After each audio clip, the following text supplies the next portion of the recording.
is Melody from Melody's Makings, and I want to give you a quick look today at how to do a crochet thrum. So a thrum is essentially, looks like this, and each of these little V's here is a thrum stitch. And a thrum is just a little piece of roving or roving style yarn that is stitched into your project. You can see it creates this nice fuzzy inner texture. It can felt up if you make them nice and long and fuzzy, or it can just be a cool accent piece. The thrums in this project here are done, each row of thrum is done in a different color to create this nice rainbow effect. So there's lots of different options you can do, but I will give you a quick look at how to do a crochet thrum. So when you're doing your crochet thrum, be sure that you always reference your pattern first and foremost. The pattern that I'm showing you on is one of my Netherlee collections, and so it has a very specific stitch that we use in the pattern. Thus, it may be a little different from other people's crochet thrum patterns. So just keep that in mind as you are following along with this tutorial in case yours may be a little bit different. But to get started, you need your project that the thrums are worked into. So I've got just a quick little sample swatch here worked in moss stitch because that's what the Netherlee projects are worked in.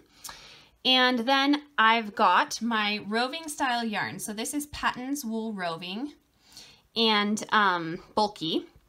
And what you want to do is you want to make it closer in size to the yarn you're working with. So I have found with the crochet, it's nice to have slightly larger thrums than the yarn that you're working with as they hold on a bit better that way.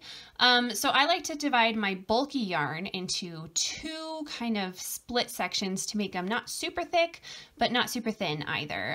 The knit, sometimes I do 3 sections, but the crochet, I like to do just 2 sections. And then you just tear off little bits of it. So I like to make my thrum stitches anywhere from 3 to 4 inches long. Figure if they're on the long side, you can always go back and trim the inside of your project later, but they'll felt better if they're longer. So I like them longer. So anyways, these are my thrums and I am ready to get started. So in order to start your project or your thrumming, you simply need to follow your pattern across to wherever your thrum stitches are designated. So I'm just going to do mine every few stitches here.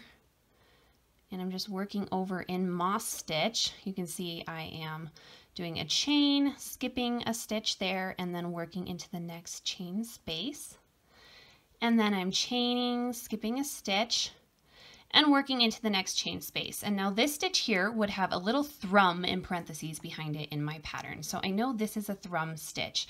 So in order to do the thrum stitch, insert your hook through the chain space like you would normally for your moss stitch. And then at this point, you're going to grab one of your thrums. Now I find that it's easiest to give them a little bit of a twist so that they hold their shape. They will come untwisted, but I feel like they're easier to work with that way. So you've got your hook inserted through that chain space, and then you add that thrum to your hook and pull it through. So this is what this looks like at this point. I've got a loop of thrumming on my hook and 1 loop of yarn on my hook as well. At this point, I'm going to yarn over and I'm going to pull through just the thrum loop. And then I'm going to yarn over and I'm going to pull through 2 to complete that stitch. At this point, we yarn over, skip the next stitch, single crochet in the chain space, yarn over, skip the next stitch, single crochet in the chain space. So you're going to put 3 stitches for the Netherlee projects anyways in between each of your thrums. So I'm just working across to my next thrum stitch. And then I get to my chain space where my next thrum stitch is going to go. So I'm inserting my hook into that chain space and I am going to grab my thrums or a thrum here, loop it up, and my hook's going through my chain space. I'm going to grab the thrum, pull it through. Then you're going to grab the yarn, pull that through, yarn over and pull through both to finish out your stitch. Yarn over, insert, and pull through. So you can see that's what it is looking like as you work farther into your project.